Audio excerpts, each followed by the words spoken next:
안녕하십니까. 국민일보 백상현 기자입니다. 차별금지법 바로알기 아카데미 시즌2 사회를 보게 돼서 영광입니다. 오늘 세미나는 그 한명동 목사님을 좀 모셨고요. 그리고 지난 3회에서는 그 안드레아 윌리엄스 영국 기독법률센터와 크리스천 컨선을 대표하고 계신 그 안드레아 윌리엄스의 강의를 들었습니다. 저는 강의를 들으면서 이런 생각이 들었습니다. 한국에 있는 많은 부모들이 이 강의를 3회, 4회, 10회 이상 반복적으로 들어서 향후 한국 사회에 나타날 문제점들을 바로 알고 적극 대처해야겠다 그런 생각이 좀 들었습니다. 네, 지난번 강의를 좀 제가 간략하게 좀 소개를 하고 4회 강의를 좀 진행을 하도록 하겠습니다. 지난번 강의 주제는 영국의 차별금지법을 주제로 좀 하셨습니다. 서구의 평등 아젠다가 평등을 얘기하지만 사실상 평등이 아니라 정치와 관련된 운동이었다는 것을 우리 변호사님이 말씀을 해주셨어요.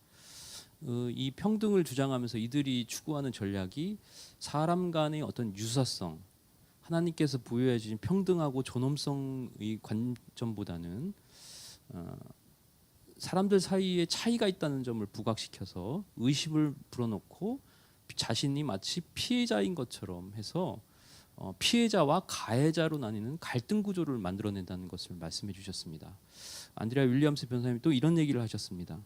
이들이 권리를 얻기 위해서 의심과 멸시 시각으로 사회를 보게 하고 기독교의 숭고한 유산, 가치를 아주 수치스럽게 생각하고 공적으로 존중하지 않는다는 그런 말씀을 좀 하고 하셨습니다. 그래서 영국에서 실제 나타나는 현상 중에 하나가 성별을 결정할 수 있다. 그리고 가족을 재정의할 수 있다. 그래서 이성애자의 특권인 이성애를 철저하게 파괴하고 가족 시스템을 바꾸겠다는 위험한 논리가 그 안에 들어있다는 말씀을 해주셨습니다. 그래서 고용, 주거, 재화, 용역, 교육, 심지어 표현의 자유까지 검열을 해서 신앙 자체를 공격하겠다는 그런 뜻이 들어있다고 말씀을 해주셨습니다. 기독교인에 대한 부정적 이미지, 크리스천을 고루하고 편협하며 비이성적이고 증오심, 편견으로 가득한 사람으로 몰아가고 있는 반면 동성애자는 아주 세련된 사람인 것처럼 그렇게 이미지를 만들어가고 있다고 말씀을 해주셨습니다. 그리고 동성애 운동에 대한 반대를 혐오 표현으로 간주하고 그것에 대해서 가차없이 기독교 문화를 공격하는 현상이 벌어지고 있다는 말씀을 해주셨는데요. 안타깝게도 우리 한국 사회에서 벌어지고 있는 현상과 매우 유사하다는 것을 확인할 수 있었습니다. 그리고 문제는 그 교회가 사랑과 돌봄이라는 명분 아래 당신들을 환영한다라고 했지만 실제로는 하나님의 법률, 하나님의 율법, 하나님의 도덕을 강하게 설파하지 않음으로 해서 그들의 전략에 휘말리게 됐다는 말씀을 좀 해주셨습니다. 그래서 오랫동안 기독교 국가였던 영국에서 실제로 벌어지고 있는 학교와 교회, 의료, 정부에서 실제 벌어지고 있는 사례들을 보여주셨는데요. 만약 우리가 차별금지법을 지금 이 상황에서 막지 못한다면 나타날 문제점들이 무엇인지 분명하게 보여주셨습니다. 그래서 동성애자와 동성애자를 옹호하는 LGBT 운동을 구별해서 바라봐야 된다는 말씀을 해주셨는데요. 안드레아 윌리엄스 변호사님 이런 말씀을 하시는 게 기억에 납니다. LGBT 운동은 세계관 운동이다. 그리고 정치적 활동이고 이성애자 기반의 규범을 해체시키는 위험한 운동이다라는 말씀을 해주셨습니다. 그리고 LGBT 운동이 의무 교육을 통해서 공교육에서 우리의 다음 세대를 공격하는 운동이고 이념적이고 공격적으로 사람의 사고를 바꾸는 위험천만한 운동이라는 말씀을 해주셨습니다. 심지어 영국에서는 영국 교육부의 마크 옆에 동성애자 운동을 뜻하는 레인보우 마크가 붙어있는 그런 현장까지 볼 수 있었고요. 상대를 용납하지 않는 교묘한 운동 앞에 한국 교회가 절대 침묵해서는 안 된다. 그리고 안일함을 추구해서는 안 된다고 말씀해 주셨습니다. 그리고 저항해야 된다. 그렇지 않으면 자녀들의 삶에 우리 다음 세대의 삶에 어려움을 겪게 될 것이라고 말씀을 해주셨고요. 더 많은 사람들이 동성애를 옹호할 수밖에 없는 그리고 강요를 받는 이 상황을 극복하기 위해서는 누군가가 외쳐야 된다는 말씀을 해주셨습니다. 자, 이 내용을 보면서 이 한자 성어가 생각났습니다. 반면교사, 타산지서, 영국의 사례를 통해서 한국 교회가 맞이하게 될 그런 상황들에 대해서 우리가 적극 대처해야 된다는 말씀을 좀 드릴 수 있겠습니다. 이 강의를 들으면서 이 강의를 차바 강의를 듣는 여러분 혹시 3회 강의를 들어보신 적이 없으신 분이 계시다면 반드시 이 강의 후에 3회 강의를 들어보시고 최소한 10회 이상 정독을 하시고 청취를 하셔서 영국에서 벌어질 미래의 모습이 바로 한국에서 벌어질 수 있는 미래의 모습이라는 것을 분명히 인지하셨으면 좋겠습니다. 그리고 영어 교육에도 참 좋습니다. 자녀들한테 영어 청취를 하게 해서 반복적으로 영어 교육을 시켜주시는 것도 좋은 방법일 것 같습니다. 네, 지금부터는 우리 사회 강사이신 한명덕 목사님을 소개하는 영상을 한번 보도록 하겠습니다. 네.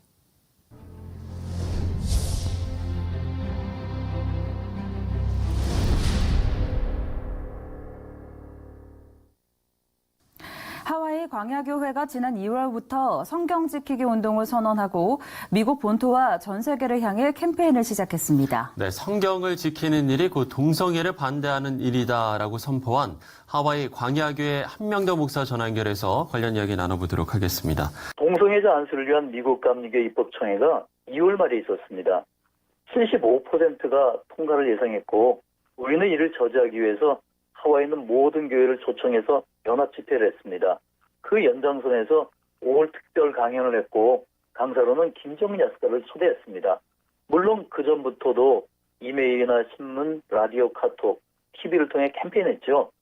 앞으로는 이런 방법 외에 SNS를 잘 활용해서 보다 효과적인 방법으로 성경 지키기 동성애 반대 캠페인을 전 세계적으로 확대할 계획입니다. 광야교회는 8개월 전 교단을 탈퇴하는 또 어려운 시간을 보내셨던 것으로 알고 있습니다. 목사님 좀 어떠신가요? 예, 그렇습니다. 미국 감리교회는 교단법을 무시하고 동성애 감독을 세웠고 입법총회에서 부결되었는데도 동성애 감독을 제명하지 않았습니다. 거기다 11분의 감독님은 입법과 관계없이 동성애를 지지할 것이라 선언까지 했습니다. 이런 상황에서 우리가 탈퇴를 선언하자 저에게는 바로 그 담임 목사직 해임과 교회 접근을 금지하는 감독의 명령이 내렸습니다. 접근하지 못하도록 교회 문을 쇠사슬로 잠그고 원주민 경비를 세웠습니다. 사택에서 즉시 나가라는 명령과 임금과 연금과 의료보험을 취소했습니다. 그때부터 교인들은 주일 새벽마다 공원에 자리를 잡고 예배 준비를 했습니다. 십자가와 광단, 테이블과 의자, 스크린과 마이크, 발전기, 점심 식사 등등 또 비올 때를 대비해서 우산을 들고 예배드리러 왔습니다. 지금은 원주민 교회를 빌려서 예배드리지만 제빵자리도 만만치가 않아요. 지금 한국의 영향력은 한국에 계신 여러분들이 생각하는 것보다도 훨씬 크고 점점 그 영향력이 커지고 있습니다. 한국이 포괄적 차별금지법을 막아내고 신앙을 지키고 교회를 지키고 성경을 지켜내야 됩니다. 꼭 해야 됩니다. 그러면 기독교의 종주국이라고 할 수 있는 미국 교회가 하지 못한 일을 한국 교회가 할 수 있습니다. 한국 교회가 전 세계에 있는 교회들을 지켜낼 수가 있습니다. 한국 교회 이외에 일을 할 수 있는 나라는 없습니다. 합시다. 우리가 합시다. 성령께서 힘주시고 인도하시기를 기도합니다. 네, 우리 한명동 목사님의 아주 뜨거운 열정적인 말씀 들었습니다. 제가 지난해 5월 하와이를 방문해서 저 교회를 취재를 했습니다. 미국 연합감리교회 UMC입니다. UMC의 친동성애 교단 정책에 결별하며 그 교회에서 이제 나와서 닐 브레이스델 공원에서 광야 생활을 하다가 지난 3월부터는 이제 미국 교회의 새빵살이를 좀 하고 있었는데요. 이 교회 성도들이 교단을 탈퇴하게 된 결정적 계기는 바로 미국의 그 감리교 UMC 연회 감독들이 친동성애 정책을 펴면서부터 시작됩니다. 성도들은 이런 생각을 했다고 합니다. 중세 교회의 면죄부 판매는 하루아침에 갑자기 발생한 것이 아니다. 당시 교회는 면죄부를 팔아도 문제가 되지 않을 정도로 영적으로 타락하고 성경의 권위도 무너진 상태였다. 그렇다면 성경에서 그 많은 동성애를 허용하고 목사 한 수는 물론 감독까지 세운 UMC, 미국 연합감리교회 뜻하는 겁니다. 어떨 것 같냐? 성경을 지키고 싶다면 지금이라도 레즈비언 감독을 제명해야 된다 하면서 291평짜리 거의 5억 원이 넘는 그 교회를 포기하고 말 그대로 공원으로 나와서 광야 생활을 시작을 했습니다. 그 대가는 매우 혹독했습니다. 교회 은행 계좌는 물론 교회 소유의 차량 밴까지 다 연회에 넘겨줄 수밖에 없었습니다. 그리고 비바람이 몰아치는 광야에서 그렇게 6개월간 예배를 드렸습니다. 한 성도가 이렇게 말하는 것을 들었습니다. 성경 말씀에 순종하며 광야 생활을 시작했지만 오히려 공원과 새방에서 예배드리는 그곳이 바로 천국이었다. 이렇게 표현하는 말을 들은 적이 있습니다. 지금도 이 광야교회는 예배당을 마련하지 못하고 여전히 미국 교회의 새방살이를 하고 있습니다. 제가 여쭤봤습니다. 목사님 후회하지 않으십니까? 목사님 이렇게 얘기하셨습니다. 신앙생활의 기반은 성경이다. 교회가 만약 성경을 부정하면서까지 운영된다면 그것은 세상에 대한 배려가 아니라 신앙에 대한 배신이다. 이렇게 말씀하셨습니다. 그리고 현실 세계에서 진리뿐만 아니라 옳은 것을 선택하는 일이 쉽지 않는데 꼭 그에 대한 희생이 필요하다고 말씀하셨습니다. 그러면서 지금도 광야 생활을 하고 있지만 절대 후회하지 않는다고 말씀하셨습니다. 우리 한명돈 목사님의 양력을 좀 소개하도록 하겠습니다. 서울 감신대와 신대원을 졸업하셨고요. 서울에서 목회를 하시다가 캘리포니아 클레아몬트 신학대학원을 졸업하셨습니다. 그리고 캘리포니아 연회에서 베다니 연합감리교회, 옛날 그 광야교회 옛 이름입니다. 이 교회를 담임하시다가 연회의 친동성애 정책을 반발하면서 나오게 됐고요. 현재는 지금 반동성애를 위한 Keep the Bible이라는 성경 지키기 캠페인을 아주 왕성하게 진행하고 있습니다. 오늘 주 강사이신 한병돈 목사님 나오실 때 큰 박수로 맞이해 주시면 감사하겠습니다. 영상으로 강의를 진행하실 예정입니다.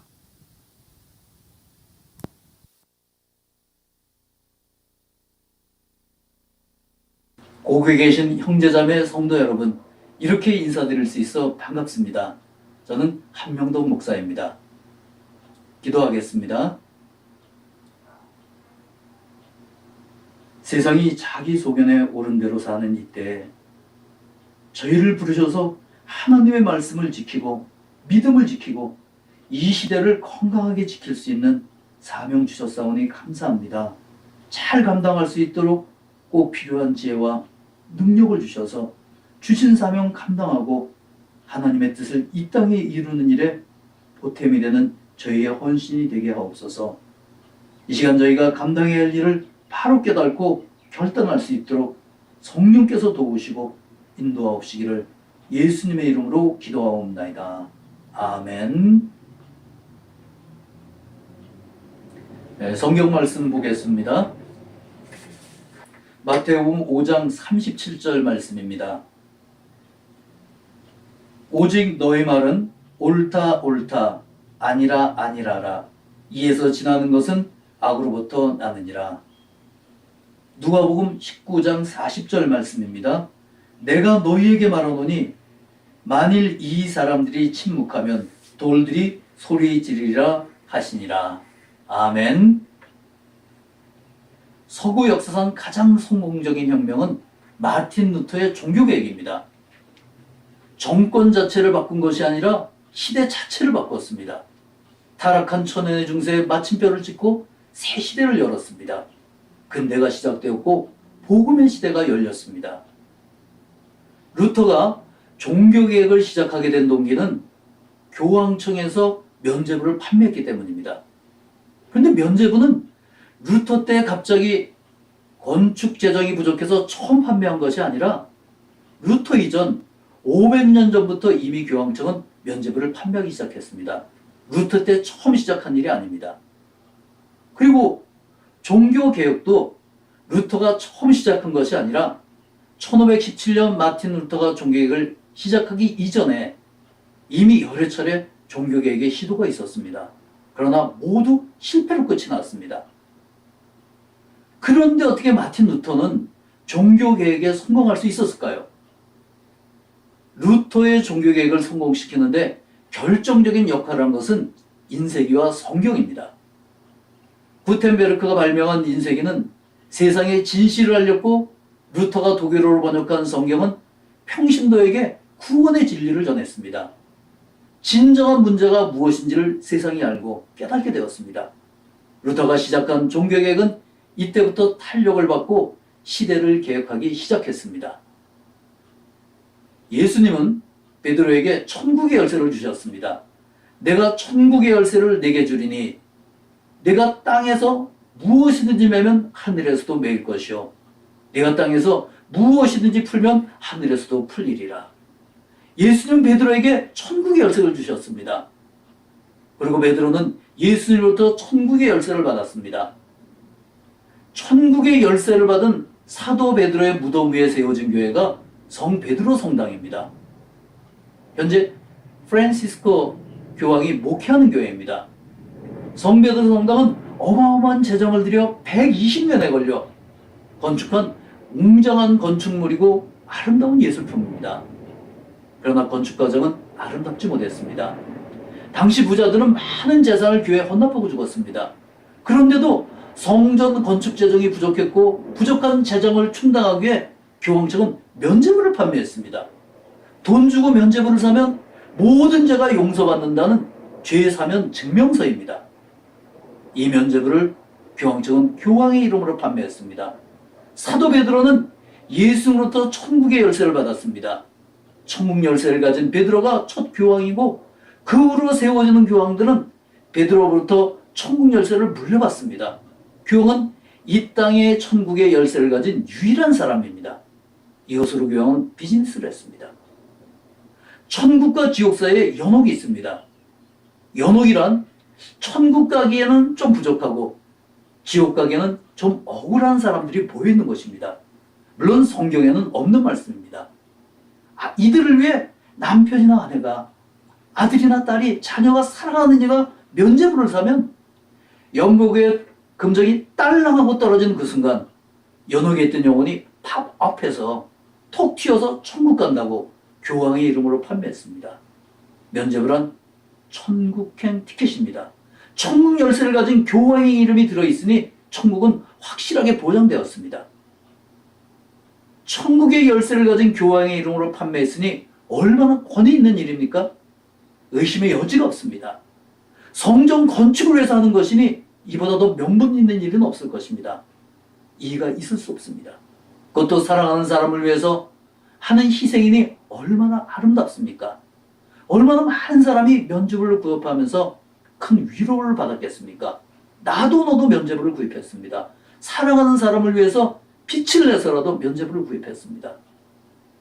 그런데 이런 일을 그 당시 사람들은 당연한 일로 인정하고 받아들였습니다. 우리도 이런 것이 대세이고 시대의 흐름이라고 생각하고 인정합니다. 너도 나도 아무 생각 없이 따라서 합니다. 그렇지 않으면 자신은 마치 시대에 뒤처지는 것처럼 생각합니다. 지금도 그때처럼 세상은 동성애를 시대의 흐름이라 생각하고 대사를 인정하고 따라갑니다. 이런 것이 인권이고 지켜야 할 개인의 자유라고 주장합니다. 이런 일을 마치 앞서가는 사람들이, 깨어있는 사람들이 이렇게는 혁명처럼 생각하고 아무 판단 없이 따라갑니다. 그래서 우리는 과거를 기억해야 합니다. 500년 전 마틴 루터를 기억해야 합니다. 과거를 기억하지 못하는 자는 과거를 되풀이하는 벌을 받습니다. 그래서 깨달아야 합니다. 온 유럽이 면죄부에 중독되었을 때 루터는 분명하게 아니다라고 선언했습니다. 예수님은 너희 말은 옳다 아니라라. 이에서 지나는 것은 악으로 나는 것이라 하셨습니다. 그래서 예할 것은 예라고 분명히 말해야 하고 아니오 할 것은 아니오라고 분명하게 말해야 될 뿐만 아니라 정직하고 크게 말해야 합니다. 속으로 물거리며 적당히 넘어가서는 안 됩니다. 특히 지도자가 그래서는 안 됩니다. 지금 프란시스코 교황도 또다시 과거의 죄를 되풀이하고 있습니다. 성경적으로도 의학적으로도 분명하게 잘못된 동성애를 사랑이라는 말로 미워하고 정당화시키고 있습니다. 성경을 부정하면서 동성애 합법화를 촉구하고 있습니다. 이런 것은 정치가의 전략적인 바람인지 영적 지도자의 리더십이 아닙니다. 영향력 있는 사람은 발언에 더욱 신중해야 합니다. 물론 우리는 예수님의 명령처럼 모든 사람을 사랑해야 합니다. 그러나 아무 것이나 사랑으로 덮어씌워서는 안 됩니다. 동성애자도 사랑하고 돌봐야 하지만 동성애는 잘못된 것이고 죄입니다. 동성애를 입법화해서 성경을 부정하고 동성애를 부추기는 죄를 범해서는 안 됩니다. 지금은 앞서가는 것 같지만 세상을 병들게 하는 죄를 짓게 될 것입니다. 죄질이 가장 나쁜 죄란 자신도 죄짓고 남도 죄짓게 만드는 죄입니다. 가장 나쁜 죄이고 가장 무서운 죄입니다. 이것을 성경은 여로보암의 죄라 합니다. 여호와께서 여로보암의 죄로 말미암아 이스라엘을 버리시나니 이는 그도 범죄하고 이스라엘로 범죄하게 하였습니다. 여로보암 왕은 자신만 죄를 지은 것이 아니라 온 이스라엘로 다 죄짓게 만들었습니다. 이로 인해 하나님의 진노가 여로보암의 가정뿐만 아니라 온 이스라엘에 임했습니다. 참으로 무섭고 두려운 죄입니다. 자신도 죄짓고 남도 죄짓게 만들었습니다. 자신도 구원받지 못하고 다른 사람도 구원받지 못하게 막는 죄입니다. 자신도 축복받지 못하고 다른 사람도 축복받지 못하게 방해하는 죄입니다. 자신만 불행한 것이 아니라 다른 사람도 불행하게 만드는 죄입니다. 이것이 여로보암의 죄입니다. 바로 이 시대의 죄입니다. 선악 것처럼 금지된 것, 하지 말라는 것 자체가 사람을 유혹합니다. 한참 성장하는 청소년들에게는 새로운 유혹입니다. 이처럼 죄는 매혹적으로 달콤해서 사람을 유혹하고 그래서 또 죄짓게 만듭니다. 여로보암으로 인해 온 이스라엘이 죄를 지었을 뿐만 아니라 그 죄에서 떠나지 못했습니다. 자손 대대로 죄를 지었습니다. 그처럼 무서운 죄가 여로보암으로 인해 시작되었습니다. 그 죄가 구원과 축복의 말씀인 성경을 부정하는 죄입니다. 인간적인 생각과 판단으로 하나님의 말씀을 선별하는 죄를 짓게 합니다. 달콤한 말로 유혹하지만 어리석고 무서운 죄입니다. 세상은 편합니다. 교회도 편합니다. 인간의 생각도 가치관도 편합니다. 그러나 하나님의 말씀은 영원합니다. 지금만 보는 좁은 시야로 자신도 죄짓고 남도 죄짓게 만드는 이 시대의 죄로부터 성경을 지켜야 합니다. 교회를 지키고 믿음을 지켜야 합니다. 이 시대를 지켜야 합니다. 하나님께서 창조하신 창조 질서를 지켜야 합니다. 루터의 종교개혁은 교황의 권위에 눌려있던 성경의 권위를 회복하는 운동입니다. 교황이 성경 위에 있었습니다. 면죄부가 발단되었을 뿐이지 면죄부 자체가 진정한 문제는 아닙니다. 종교개혁이란 성경 회복 운동입니다. 면죄부만 문제된 것이 아닙니다. 이것을 크게 외친 것이 루터의 방반문입니다. 루터는 1517년 비텐베르크 성 교회 정문에 95개 조항의 반박문을 붙였습니다. 루터는 진리를 탐구하는 수도사이고 말씀을 설파하는 설교가이고 미래의 목회자를 가리키는 신학교 교수였습니다. 갑자기 거짓된 가르침과 면죄부 판매에 의분해서 항의한 것이 아니라 루터는 성경 공부를 통해서 믿음으로 구원받는다는 구원의 진리를 분명하게 깨닫고 있었습니다. 구원은 오직 믿음으로 받는다는 구원의 확신이 있었습니다. 면죄부나 교황의 권위로 죄가 용서받고 구원받는 것이 아닙니다. 루터는 95개 조항의 항의문을 비텐베르크성 교회 정문에 붙였습니다. 지금 일어나고 있는 일들이 옳은 일인지 그른 일인지 공개적으로 토론하기 위한 것이었지 싸우려고 한 것이 아닙니다. 그 당시 매주 금요일마다 신학자들이 모여 신학적 문제를 토론하는 관습이 있었습니다. 그런데 95개의 논제에 대해 어느 누구도 아무런 이기를 제의하지 않았습니다. 모두 동의했습니다. 비텐베르크의 교수와 학생들은 그 문제에 대해 모두 공감한 것입니다.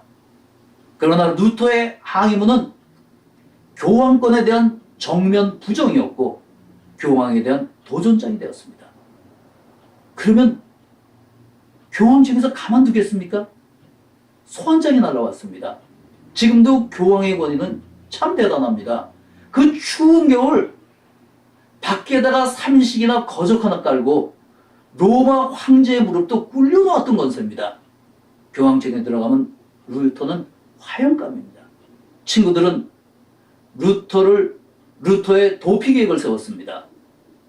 그때 루터는 저 교황청에 있는 수많은 기왓장들이 모두 나를 죽이려고 달려드는 적이라고 할지라도 나는 가겠다. 루터 혼자서 교황청으로 들어갔습니다. 그때 제가 보니까 예수님께서도 뒤따라 들어가시고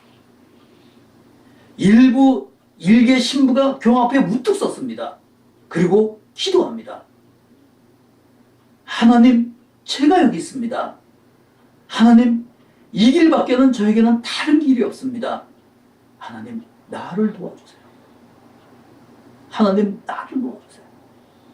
하나님께서 그 기도 들으셨습니다. 루터는 머리털 하나 상하지 않고 제 발로 걸어 교황청을 나옵니다.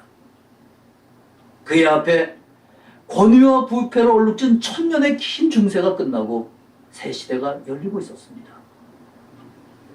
과거를 기억하지 못하는 자는 과거를 되풀이하는 벌을 받습니다. 그래서 기억해야 됩니다. 500년 전 그날을 기억하고 지금은 선택하고 결단하고 성경을 지키고 믿음을 지키고 교회를 지키고 하나님의 창조 질서를 지키기 위해 단행해야 될 때입니다. 독일의 비텐베르크는 지금도 인구 5만이 안 되는 조그만 도시입니다. 루터 당시 비텐베르크는 인구 2,000명밖에 안 되는 변방의 작은 도시였습니다. 정치, 문화, 학문의 중심지와는 거리가 멀었습니다. 이런 변방의 작은 도시에서 루터가 붙인 항의문 포스터 한 장이 무슨 영향을 줄 수 있겠습니까? 작은 마을에서 잠시 시끄럽다가 끝날 수도 있는 문제였습니다. 그런데 독일의 인쇄업자 구텐베르크가 발명한 인쇄기가 루터의 종교개혁에 결정적인 기여를 합니다. 앞서가심이 예배신 하나님의 은혜입니다. 루터의 반박문이 발표되자 30만 부 이상이 인쇄되어서 단 2주 만에 독일 전역으로 퍼져나갔습니다. 그리고 단 2달 만에 유럽 전역으로 퍼졌습니다. 루터는 이단자로 정죄되었지만 대중은 진실을 깨닫고 루터를 지지하기 시작합니다. 만일 인쇄기가 없었고 세상이 알지 못했다면 루터는 교황청에게 간단히 정리될 것입니다. 그런데 인쇄기 때문에 모든 독일 사람이 전 유럽이 진실을 알게 되었습니다. 교황이 더 이상 루터를 어떻게 할 수 없게 된 것입니다. 물론 그렇지만 암살자들에 의해 루터는 살해당할 수도 있습니다. 이런 일을 우려한 선제 후리드리히는 루터를 납치해서 아무도 모르게 마르트부르크 성에다 숨깁니다. 여기서 루터는 정말 중요한 일을 또 하나 하게 됩니다. 이러니까 하나님께서 루터를 쓰신 것 같습니다. 중세시대의 성경은 고전어인 히라보나 라틴어 성경이었습니다. 일반인들 읽지 못합니다. 거기다 가격도 엄청나게 비쌌습니다. 손으로 쓴 필사본 성경 한 권의 가격은 집 10채 값이었습니다. 루터는 마르트부르크 성 골방에 숨어서 히라보 성경을 독일어로 번역했습니다. 히라보 신약 성경을 단 11주 만에 독일어로 번역한 겁니다. 참 대단합니다. 그리고 구텐베르크 인쇄기는 루터가 번역한 독일어 성경을 인쇄해서 전 독일로 급속하게 확산시켰습니다. 누구나 직접 성경을 읽고 구원의 진리를 깨달을 수 있게 됐습니다. 하나님의 말씀을 알게 되면서 교황이 아니라 믿음으로 구원받는 구원의 진리를 깨달았습니다. 하나님의 말씀을 알자 성경 외에는 가톨릭 교회의 권위, 교황의 권위를 부정하기 시작했습니다. 그때부터 루터가 시작한 종교개혁이 분명한 목표를 가지고 불타오르기 시작했습니다. 중세에 막을 내린 혁명이 시작되었습니다. 그래서 세상에 진실과 하나님의 말씀을 알려야 됩니다. 세상으로 하여금 알려야 됩니다.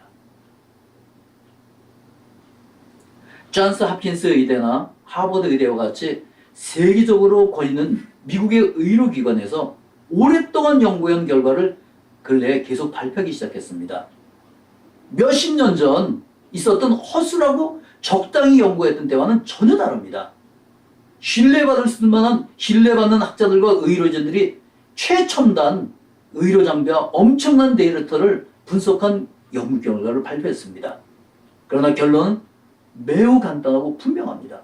더 이상 이런 문제로 시간 낭비하면서 씨름해야 될 이론의 여지가 없는 결론입니다. 동성애 유전자는 없답니다. 동성애는 유전이 아니랍니다. 동성애자는 태어나지 않는답니다. 자식을 낳지도 못한답니다.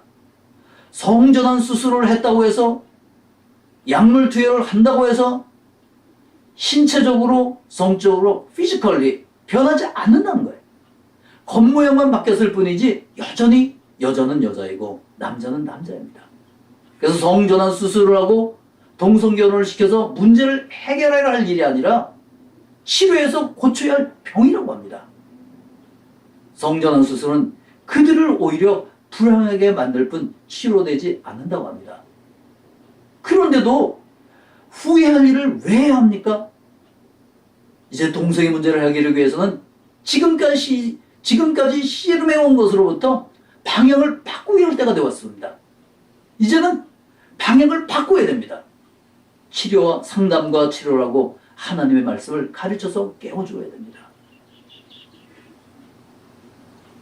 미국에서는 몇 년 전부터 대마초를 의료용뿐만 아니라 레저용으로도 판매를 합법화하는 주가 늘어나고 있습니다. 목적은 주정부의 재정 수입을 늘리기 위해서 판매하는 겁니다. 그런데 시간이 흐르면서 물론 돈은 벌리지만 예상치 못했던 많은 문제가 일어나고 있습니다. 대마초를 피우고 운전하면 음주운전처럼 매우 위험하답니다. 환각 증상이 있습니다. 사람이 거칠어진답니다. 무슨 사고를 언제 칠지 모릅니다. 그러나 단속하기는 쉽지 않대요. 단속하기 위해서는 특별한 교육을 받은 전문가가 있어야 한답니다. 거기다 대마초도 피울수록 중독된답니다. 그럼 당연히 더 강한 마약으로 옮겨갑니다. 돈벌이가 된다고 해서 아무 일이나 해서는 안 됩니다. 주정부는 대마초 수익금으로 직업 훈련도 하고 또 마약 중독 치료를 위해서 쓴다고 하는데 목적은 괜찮지만 그 방법은 사람을 당혹하게 만듭니다. 마약 팔아서 마약 중독자 치료하겠습니까? 이제 성전환 수술은 병원의 커다란 비즈니스로 떠오르고 있습니다. 동성애자들은 성전환 수술을 비용을 마련해서 모금을 하고 있습니다. 아니 이런 것이 자유이고 인권이라고 할 수가 있습니까? 그 끝이 어디가 되겠습니까? 이 시대는 자기네 소견에 오른 대로 정치가는 자신이 처음 했다는 자기 업적에만 관심이 있는 것 같습니다. 정치가나 의료인은 자신의 양심과 치성을 지켜야 합니다. 신앙인은 성경을 지켜야 합니다. 하나님은 사람을 남자와 여자로 창조하셨습니다.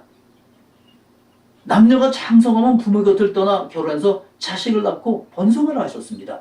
이것이 세상을 창조하고 나를 창조하신 하나님의 말씀입니다. 여기 무슨 설명이 더 필요합니까? 하나님의 창조 질서는 물론이고 그래야 사회가 건강하게 유지됩니다. 우리들의 자녀들이 건강하고 행복할 수 있는 환경이 됩니다. 미국에서도 한국에서도 감독이 목사가 신학생이 통성애에 앞장서는 것을 보았습니다.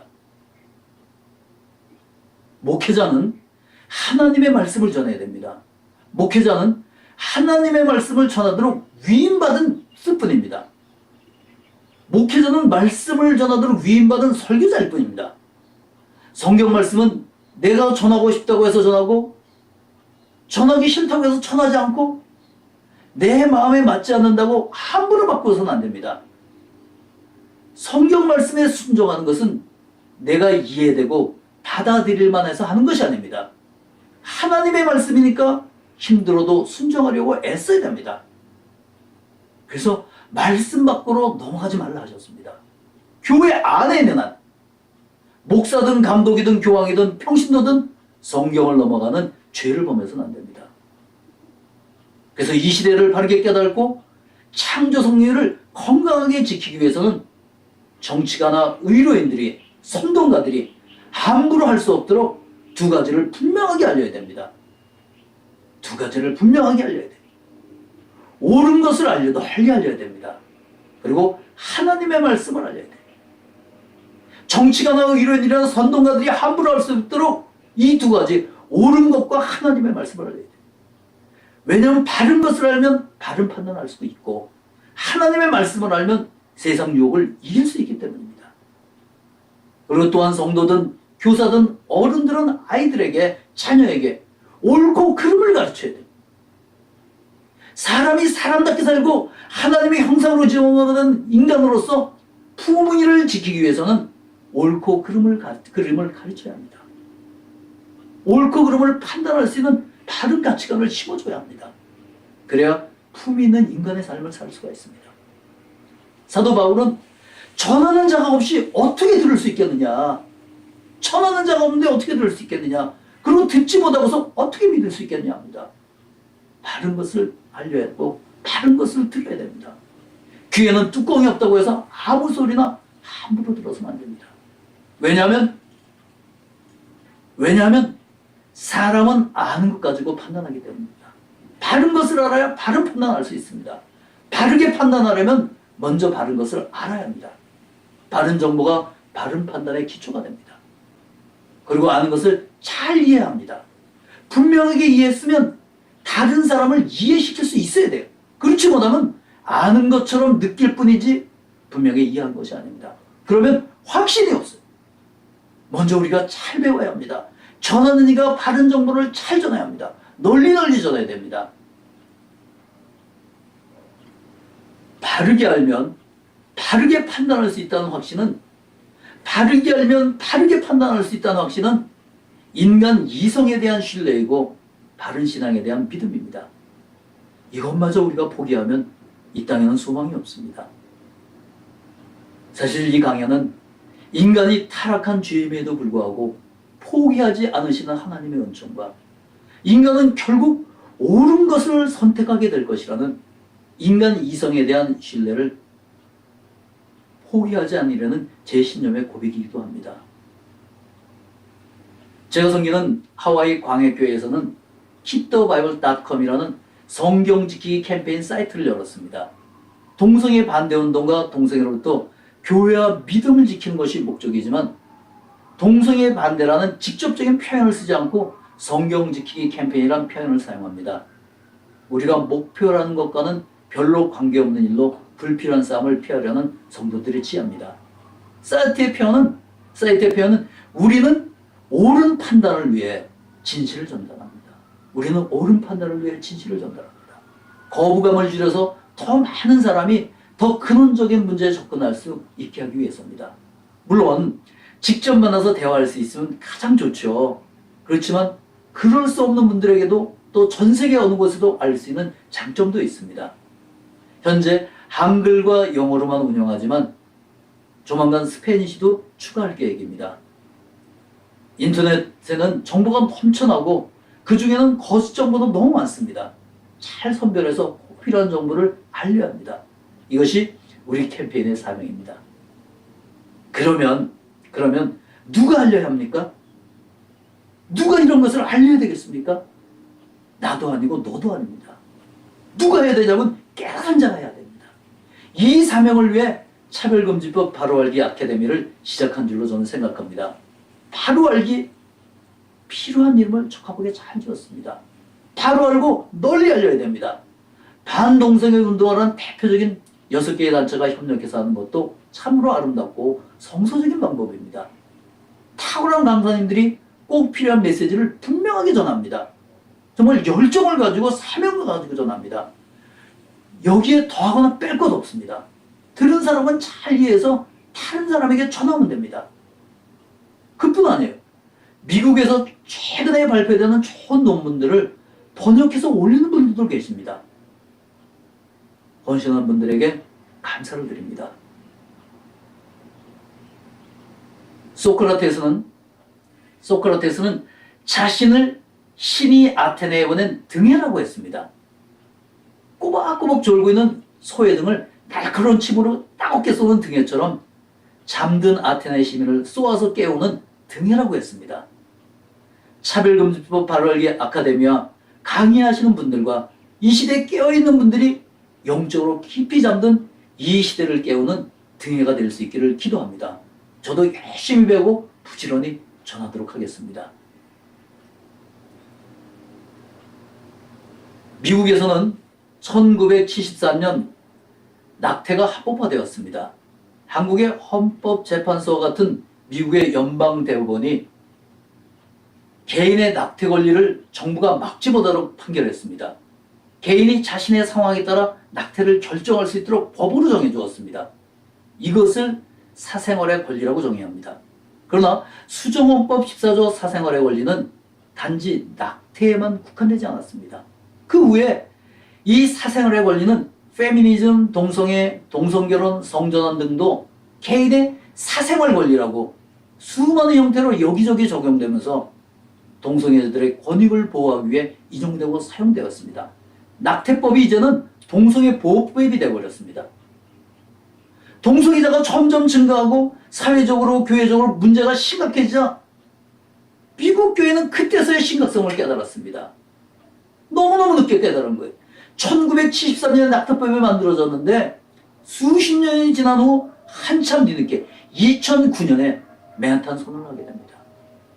종교적으로도 사회적으로도 다양한 분야에 영향력 있는 지도자 176명이 선언한 맨하탄 선언을 발표합니다. 기독교인으로서는 도저히 양보할 수도 타협할 수도 없는 세 가지를 끝까지 지키겠다고 선언했습니다. 어떤 불이익을 당한다고 할지라도 단호히 저항하며 시민 불복종까지도 감수하겠다는 엄청난 선언을 했습니다. 시민 불복종까지 감수하며 끝까지 지키겠다는 세 가지란 첫째, 인간 생명의 신성함, 낙태 반대입니다. 두 번째, 남편과 아내로 이루어진 결혼의 존엄성, 동성결혼 반대죠. 그리고 신앙적 양심과 자유를 지키는 권리, 성경을 하나님의 말씀으로 믿는 믿음을, 확고한 믿음을 끝까지 지키겠다는 선언을 했습니다. 태아를 유산시키는 낙태, 배아를 파괴하는 영구, 안락사, 자설보조, 동성애, 성적 파트너십, 동성결혼, 성전환 수술 등 비성서적이고 비독적인 규정에 대해 절대 굽히지 않고 성경과 진리를 끝까지 사수할 것이라고 단호히 선포했습니다. 우리는 어떤 상황에서도 하나님의 것을 가이사에게 바치지 않을 것이라고 선언했습니다. 우리는 어떤 상황에서도 하나님의 것을 가이사에게 바치지 않겠다.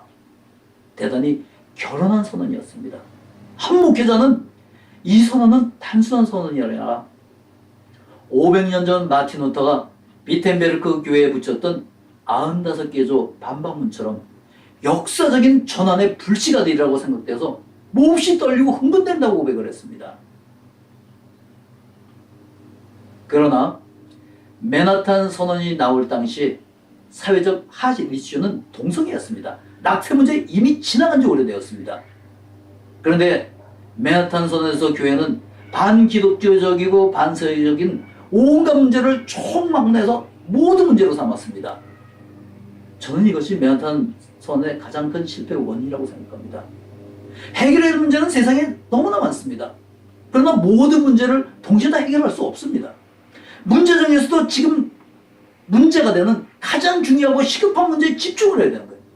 그 문제를 우선 해결해야 됩니다. 문제 중에도 중요성의 차이가 있습니다. 모두 중요하지만 정도의 차이가 있는 거예요. 이것을 과정척에서는 difference in degree라고 합니다. 정도의 차이가 있습니다. 중요한 문제들이 많이 있지만 그 문제들 사이에서도 차이가 있고 지금 시급하게 해결해야 될 문제가 있습니다. 2009년 맨하탄 선언은 감동적인 선언만 했을 뿐이지 구체적인 문제점을 알리지 못했고 해결하려는 노력이 뒤따르지 않았습니다. 한번 선언하고 그것으로 끝났어요. 교회가 성도가 교회를 다니지 않은 일반인 시민까지도 충분히 이해하고 협력할 수 있도록 알려야 했습니다. 설득해야 됐습니다. 깨우쳐 주어야 했습니다. 성경적인 문제뿐만 아니라 사회적인 문제도 의학적인 문제도 알려야 했고 동성애법이 통과될 경우 일어날 위험성에 대해서도 충분히 홍보해야 했습니다. 그뿐만 아닙니다.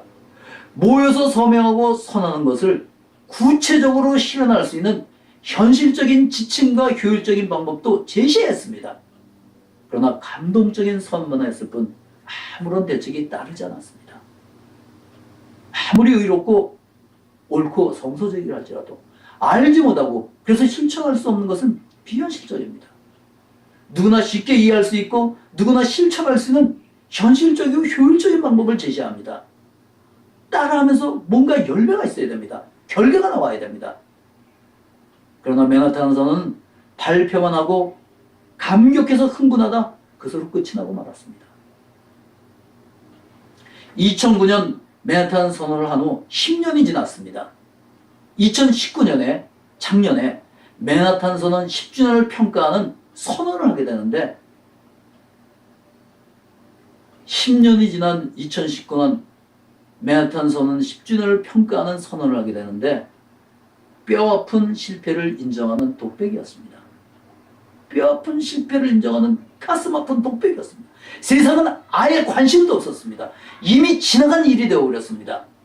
맨하탄 선언의 실패를 교회가 깨달았을 때 대세는 이미 동성애 쪽으로 기울어져 있었습니다. 동성애는 이미 4년 전에 입법화되었습니다.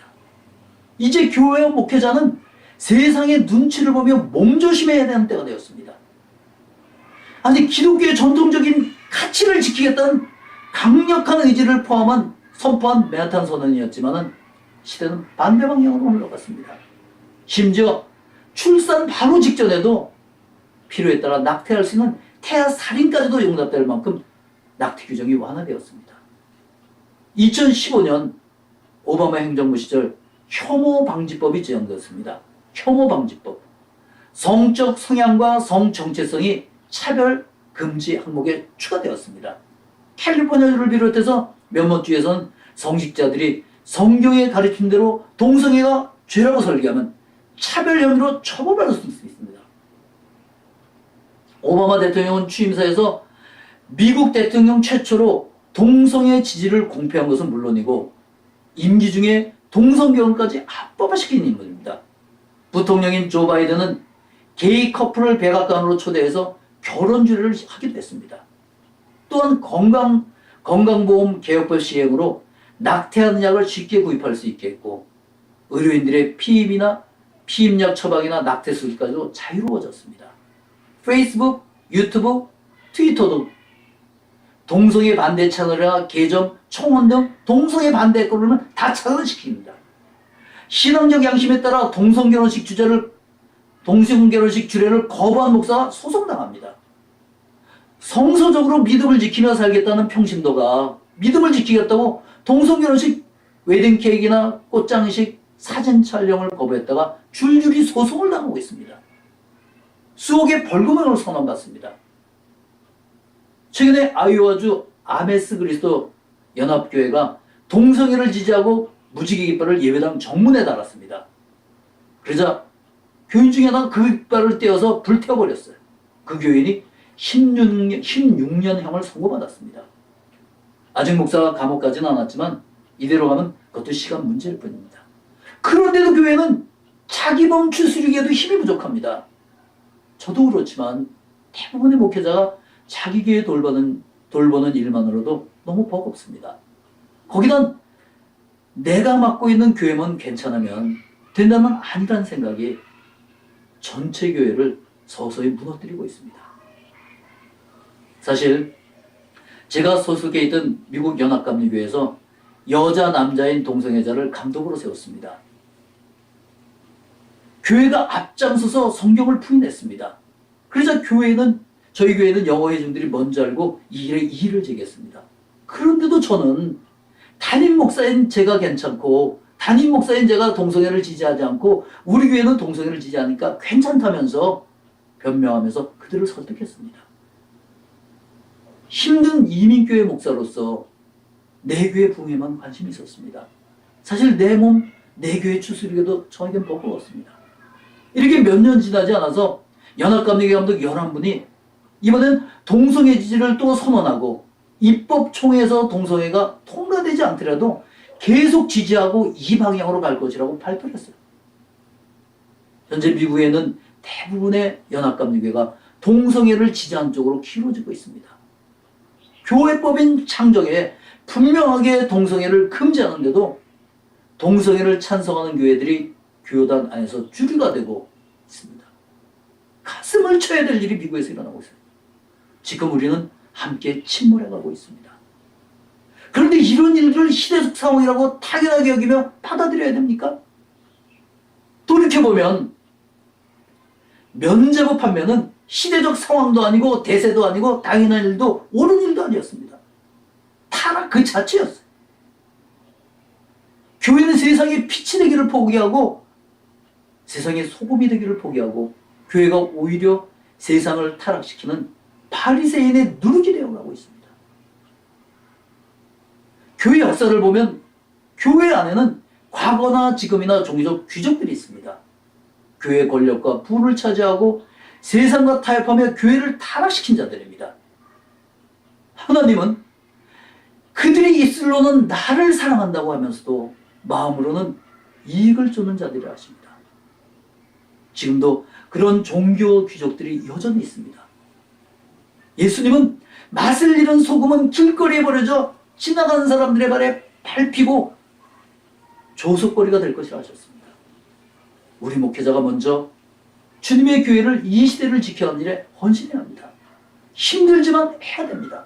바쁘지만 그래도 해야 됩니다. 그렇지 않으면 돌이킬 수 없는 때가 올 것입니다. 우리는 아니란 믿음으로 이 시대를 방치해서는 안 될 것입니다. 그래서 개구리를 가지고 실험을 했습니다. 뜨거운 물에 개구리를 넣으면 놀라서 펄쩍 튀어나옵니다. 이번엔 차가운 물이 든 냄비에 개구리를 넣고 물을 서서히 데웁니다. 개구리는 변온동물이라 물의 온도에 자기 체온을 맞춰갑니다. 상황에 적응하는 겁니다. 그러나 어느 순간 물이 끓고 개구리는 냄비 안에 죽습니다. 따뜻한데 좀 더 있자며 미적거리다가 타이밍을 놓친 개구리의 운명입니다. 급격한 변화는 쉽게 깨달지만 서서히 변해가면 느끼지 못합니다. 그래서 서서히 부패하고 조금씩 썩어가면 쉽게 적응하게 거부감이 적습니다. 그래도 결국엔 돌이킬 수 없는 때를 맞이하게 됩니다. 그러나 그때는 too late, 너무 늦습니다. 되돌아갈 수 없습니다. 물론 좀 더 오래 버티는 개구리도 있고 일찍 포기하는 개구리도 있겠지만 한 냄비 안의 개구리는 결국 같은 운명을 맞이하게 됩니다. 단지 시간의 차이가 좀 있을 뿐입니다. 그래서 이 시대를 깨달아야 됩니다. 더 늦기 전에 우리 계신 사명을 깨닫고 결단해야 됩니다.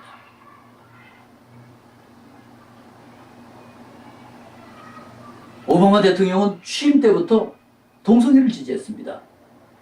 그 후 교회는 맨하탄 선언을 했는데도 눈치를 보며 미적거리다가 2015년 동성애가 합법화되었습니다. 연방법으로 동성애가 합법화되었고 많은 주도 주법으로 동성애를 합법하기 시작했습니다. 그 우리가 상상하지도 못했던 일들이 터져나오기 시작했습니다. 교회의 신앙적인 문제뿐만 아니라 가정 문제, 사회 문제, 자녀 교육 문제, 의료적인 문제가 쏟아져 나오고 있습니다. 초등학교 아이들에 당혹스러운 성교육을 지금 하고 있습니다. 그런 교육을 받으면서 자란 아이들의 미래가 심히 두렵습니다.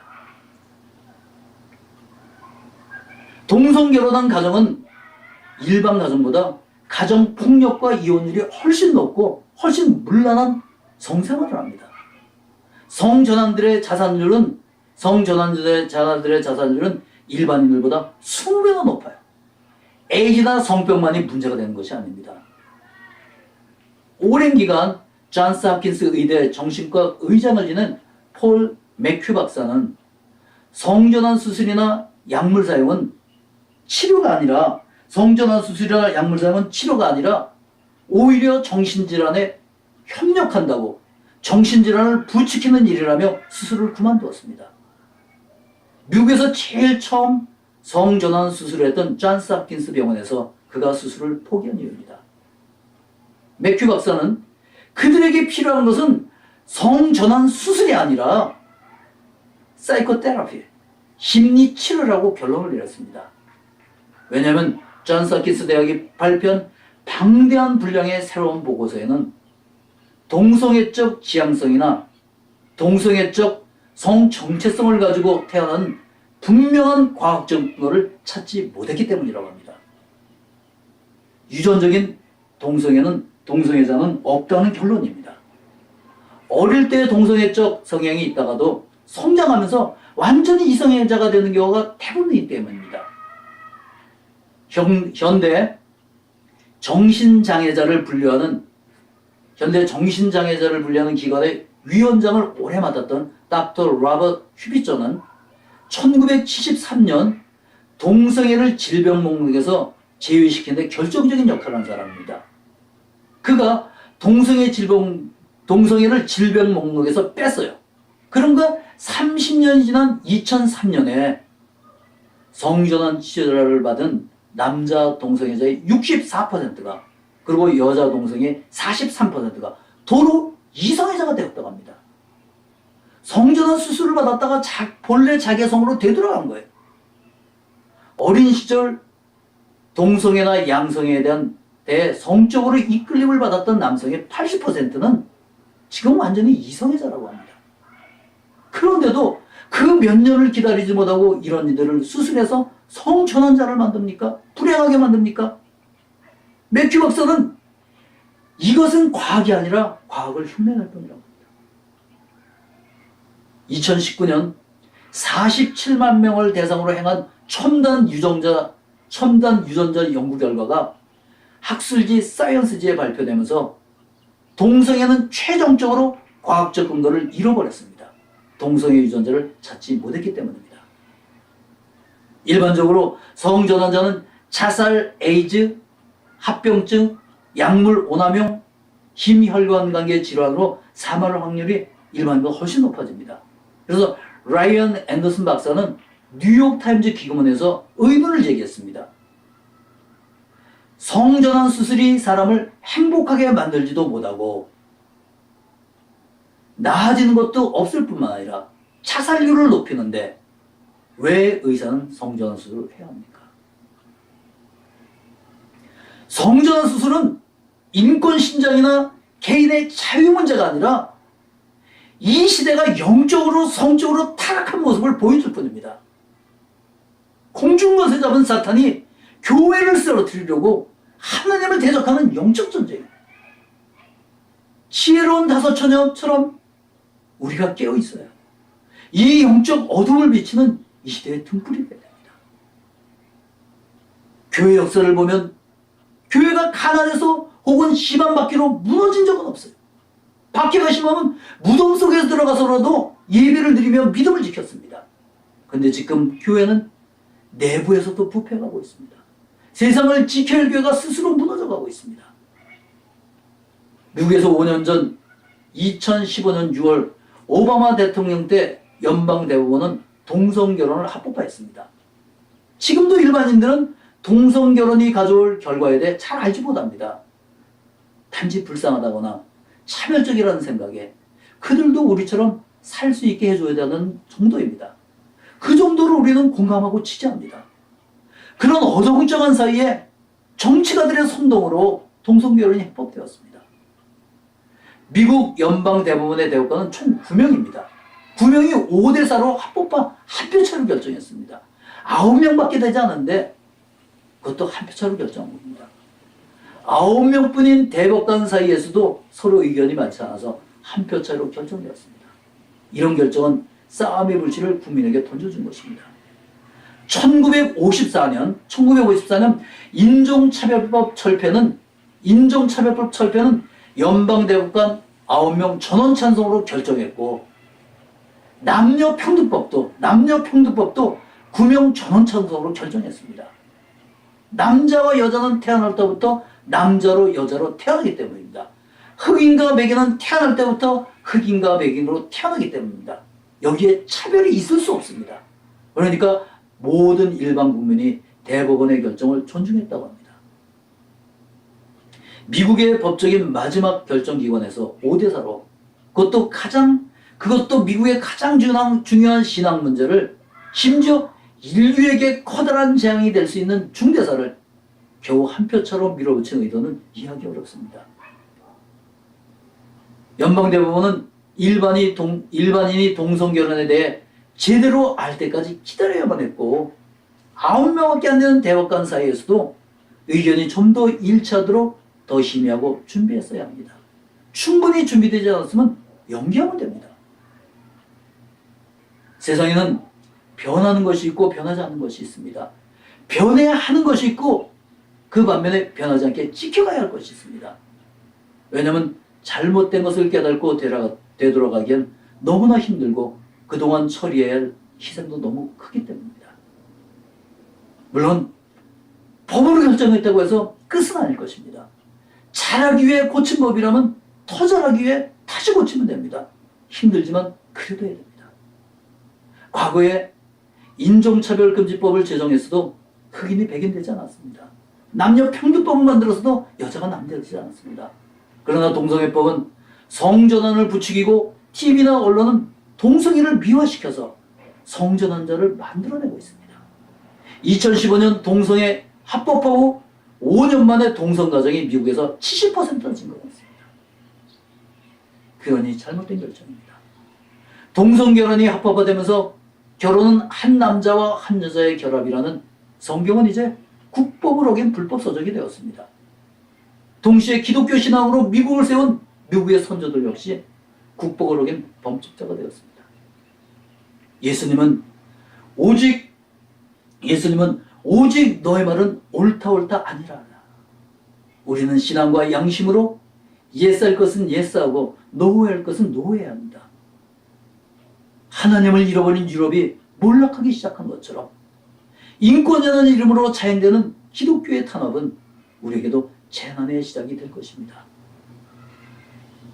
이제 끝맺으면서 한국교회에 부탁하고 싶은 것이 있습니다. 한국과 한국교회가 할 수 있는 일이 있습니다.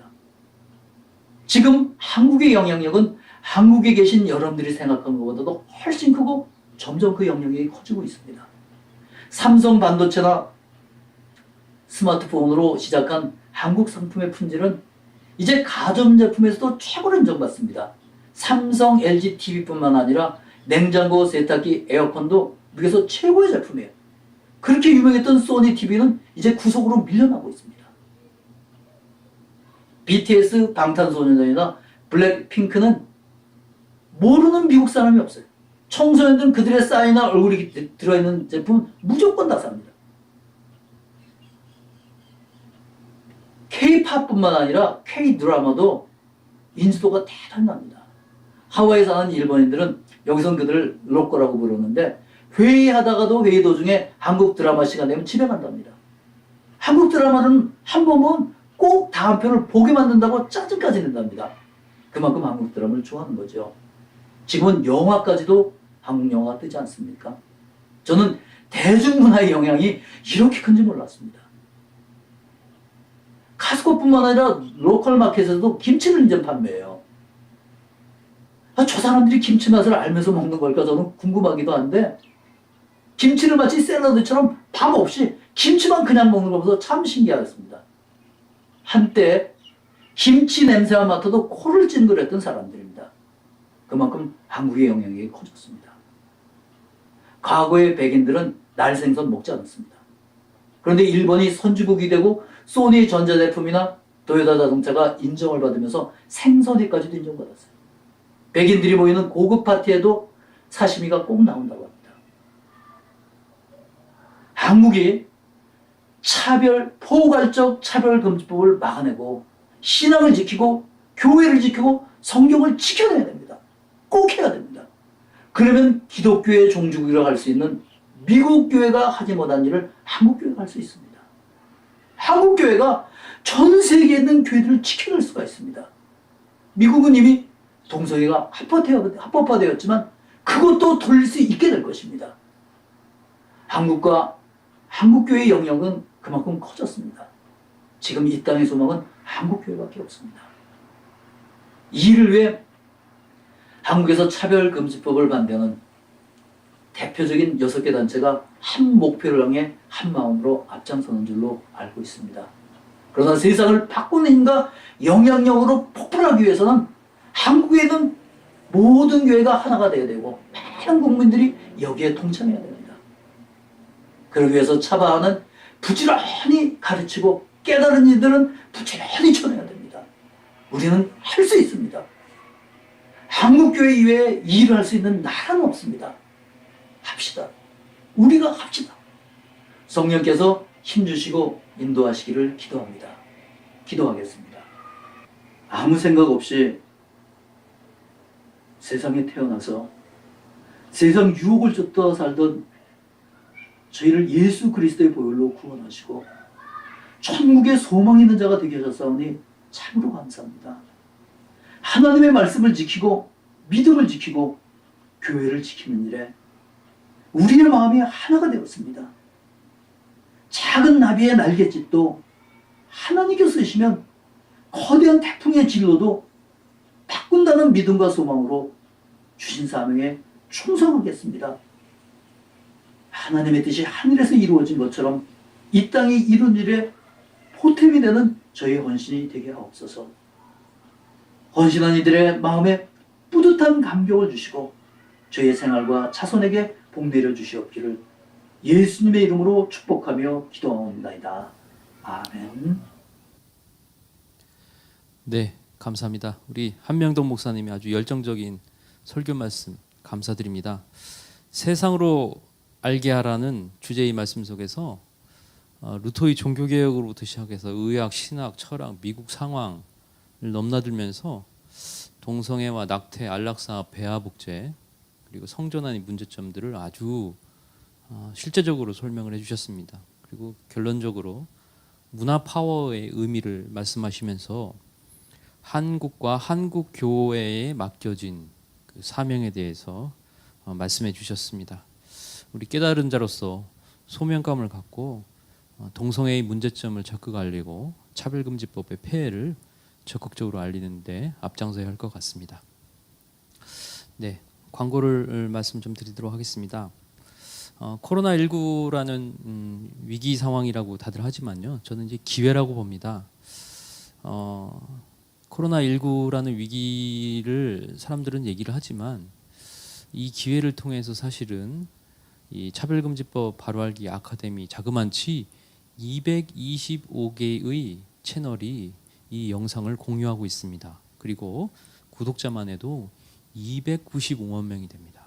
현재까지 이 차바 강의를 보신 분들이 누적 뷰수가 71만 뷰입니다.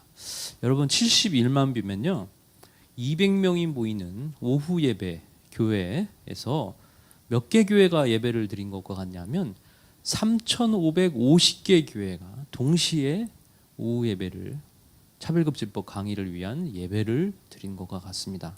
이만큼 큰 파급력을 갖고 시즌 2가 지금 진행되고 있습니다. 이 강의가 끝난 다음에 여러분 그 채널을 반드시 클릭하시고 좋아요와 공유를 눌러주셔서 더 많은 사람들이 이 영상을 보고 우리 한명동 목사님 말씀처럼 깨달은 자의 소명을 실천할 수 있도록 좀 독려해 주시기 바랍니다. 두 번째, 이상민 의원과 관련된 말씀을 한번 좀 드리도록 하겠습니다. 지금 정의당에서 차별금지법안을 발의를 해놓았는데 여당인 더불어민주당 이상민 의원입니다. 대전 유성을이 지역구 있는데요. 이분이 이제 평등법을 제정하려고 지금 준비하고 있습니다. 이분의 요지는 그렇습니다. 종교 전도는 예외로 하겠다는 것으로 했지만 성적 지향, 성별 정체성과 관련된 부분은 그대로 남아 있고 징벌적 손해배상은 그대로 남아 있습니다.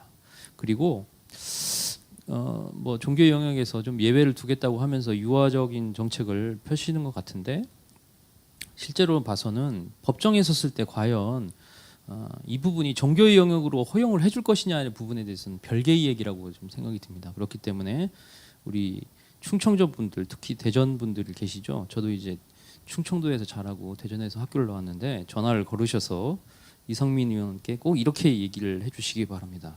지금 뭐 하는 거요? 지금 뭐 하자는 것이요? 라고 충청도 사투리로 강하게 항의해 주셨으면 좋겠습니다. 이처럼 상대를 용납하지 않고 교묘하게 상대방의 표현의 자유를 침해하고 종교의 자유를 침해하려는 이런 위기 속에서 안드레아 윌리엄스가 했던 말이 있습니다. 저항하라. 그렇지 않으면 우리의 자녀들이 어려움을 겪을 것이다. 누가 이런 일이 영국에서 벌어질 거라고 상상이나 했겠느냐? 이렇게 얘기를 했습니다. 우리가 이런 교묘한 젠더 운동, 젠더를 정체성을 합리화하려는 이 운동 앞에 절대 침묵해서는 안 되고 안일함을 추구해서는 안 될 것이라고 생각됩니다. 네. 세 번째로 실시간 채팅 소감이 좀 많이 올라와 있는데요. 많은 분들이 이제 그 말씀을 좀 올려주셨습니다. 그래서 몇 개를 좀 한번 소개를 좀 해볼까요? 우리 한명동 목사님이 말씀에 아주 큰 도전을 받았다는 말씀 그리고 아멘 하는 그런 글들이 많이 올라와 있었습니다. 잠깐만요. 네. 그래서 우리 광야 중에 계신 귀한 목사님 생명의 말씀 너무 감사드립니다. 깨달은 자의 소명에 대해서 아멘 경국교회가 살아나야 합니다. 이런 말씀 많이 들으셨습니다. 차별금지법 최악의 복음인데 절대 반대한다. 이런 얘기 좀 올리셨고요. 이상민 의원 차별금지법도 무산되게 하소서. 이 반달공주님은 아주 소식이 빠르시네요. 이미 올려놓으셨네요. 네, 그리고 구원은 예수 그리스도밖에 없다는 말씀 해주셨고요. 이런 분들이 있기에 미국 한인교회에 소망이 있습니다. 말씀 나눠주셨습니다. 네, 네 번째 강의, 네 번째 그 광고 드리도록 하겠습니다. 다음 강의는 제프리 벤트렐라 ADF 부회장님이십니다. 이분은 그 미국의 신앙의 자유를 지키기 위한 ADF라는 단체에서 부회장을 맡고 계십니다. ADF는 Alliance Defending Freedom의 약자인데요. 1993년 신앙의 자유를 보호하기 위해서 기독교 신앙 법률가들이 모인 비영리 기독 법률가 단체입니다. 다음 주에 강연하실 제프리 벤트렐라는 미국 헤이스팅스 법대에서 법학 석사학위를 받으시고 화이트필드 신학대에서 교회 철학으로 박사학위를 받으셨습니다. 아이다호주 변호사로 활동하시다가 2000년부터 ADF에 합류하고 계십니다. 이분이 가장 지적하고 계신 것들은 무엇이냐면 젠더 이데올로기에 기반한 평등법, 차별금지법의 실체를 정확하게 구별하고 계시고요. 사법적 적극주의 문제점들을 정확하게 얘기를 해주실 겁니다. 그리고 죄가 무엇인지 말하지 못하게 하고 침묵하라고 강요하는 시대 한국의 크리스천이 어떤 원칙을 붙잡아야 되는지 분명하게 말씀해 주실 예정입니다. 다음 시간도 기대해 주시기 바랍니다. 네, 다섯 번째 광고입니다. 지난주 이제 영국 크리스천 컨선 후원에 대한 말씀을 좀 나눴는데 한 주 동안 그 후원자가 40분이 후원을 좀 해주셨습니다. 그 금액으로는 325만 원을 후원해 주셨다고 합니다. 그래서 이 후원을 한 주 동안 더 모금을 하도록 하겠고요. 그것을 이제 영국으로 보내드리도록 하겠습니다. 많은 분들이 가로 열고 영국, 가로 열고 영 뭐 이렇게 표기를 보내주셨는데요. 이렇게 표기를 해주시면 또 영국의 차별금지법의 문제점과 그다음에 성전환의 문제점을 정확하게 법적으로 대응하는 데 있어서 적극 알리고 계신 크리스천 컨선의 사역에 큰 도움이 될 것이라고 믿습니다.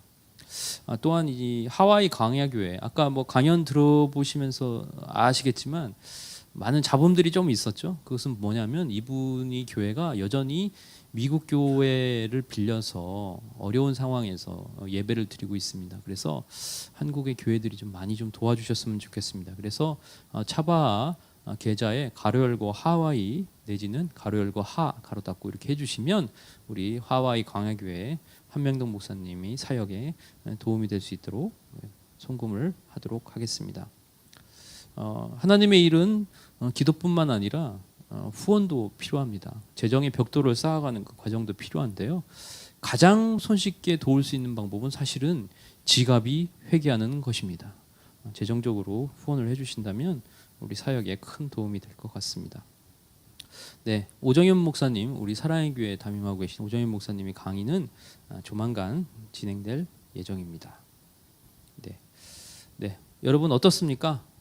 차별금지법 바로 알기 시즌 2가 이제 벌써 4회째입니다. 여러 양질의 강의를 통해서 여러분 차별금지법의 실체와 젠더 이데올로기의 문제점들을 정확하게 보실 수 있을 것 같습니다. 물론 이제 5분짜리 동영상도 많이 있습니다. 그리고 쉽고 편안한 강의들도 많이 보실 수 있습니다. 하지만 40분, 50분이 되더라도 조금 어렵더라도 한 번 듣고 두 번 듣고 세 번 듣다 보면 그 안에서 얻게 되는 인사이트가 있습니다. 더욱더 지적으로 성장하고 영적으로 성장하고 차별금지법을 대응하는 운동에 있어서 마이크를 잡고 이야기를 하고 전화기를 붙잡고 얘기를 하고 상대방을 앉혀놓고 붙잡고 얘기를 하려면 본인이 우선 먼저 많이 아셔야 됩니다. 많이 알 때만 많이 알려줄 수 있습니다. 그래서 차별금지법 바로알기 아카데미 조금 어렵더라도 지속적으로 반복해서 듣다 보면 그 말씀이 바로 내 것이 될 줄로 믿습니다. 자, 기도하고 이번 4회 강의 마치도록 하겠습니다. 하나님 아버지 감사드립니다. 코로나19라는 위중한 상황 속에서 차별금지법 바로알기 아카데미라는 귀한 선물을 우리에게 주신 하나님을 찬양합니다. 비록 차별금지법을 통과시키려는 시도가 거세고 평등법을 앞세워 성을 전환하고 부도덕한 성행위를 합법화하려는 시도가 계속되고 있습니다. 뱃속에 있는 아기를 끄집어내 죽이고 여성의 몸을 아주 힘들게 하고 또 건강을 해치려는 시도가 계속되고 있습니다. 이러한 상황 속에서 하나님 아버지 은혜를 베풀어 주셔서 이 차별금지법 바로알기 아카데미를 통하여서 많은 이들이 주님 앞에 돌아오는 놀라운 역사가 일어나게 하시고 또한 차별금지법을 제정하려는 시도를 잘 막아내서 조국교회뿐만 아니라 세계교회에 앞장서서 당당하게 하나님 앞에 이 악법을 막아내는데 앞장섰노라 밝힐 수 있도록 하나님 인도하여 주시옵소서.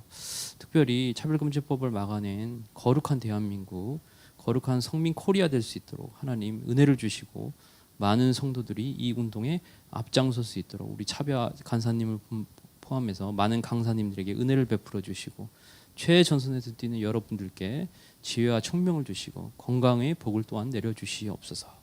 감사드립니다. 예수님의 이름으로 기도드립니다. 아멘. 추가로 광고 하나 더 해드리도록 하겠습니다. 제가 인권보도 준칙과 침해받는 언론의 자유와 관련된 그 광고를 좀 안 해드렸습니다.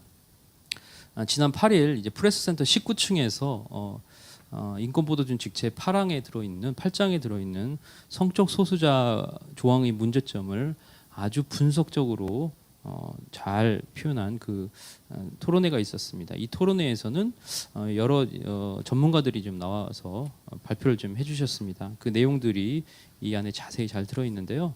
우리 조배석 의원님 나오셔서 축사를 좀 해주셨고 김관상 C채널 회장님, 음선필 교수님, 김민영 KBS 전 보도본부장님, 그리고 이상현 교수님, 그리고 저도 나왔었고요. 조영길 변호사님이 나오셔서 발제를 해주셨습니다. 그리고 김중명 교수님, 명재진 교수님, 신만선 목사님, 지성우 교수님, 김지현 약사님, 이영풍 기자님 나오셔서 인권보도준칙 안에 있는 성적 소수자 조항이 얼마나 우리 한국 사회의 표현의 자유를 침해하고 언론의 자유를 짓밟는지 정확하게 보여주셨습니다.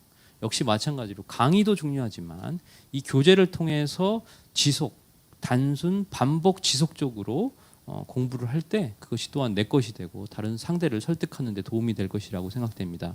도서 구입을 원하시는 분들은 여기 www.arua.co.kr이고요. 가격은 1,800원입니다. 배송비는 별도로 2,500원을 받는다고 합니다.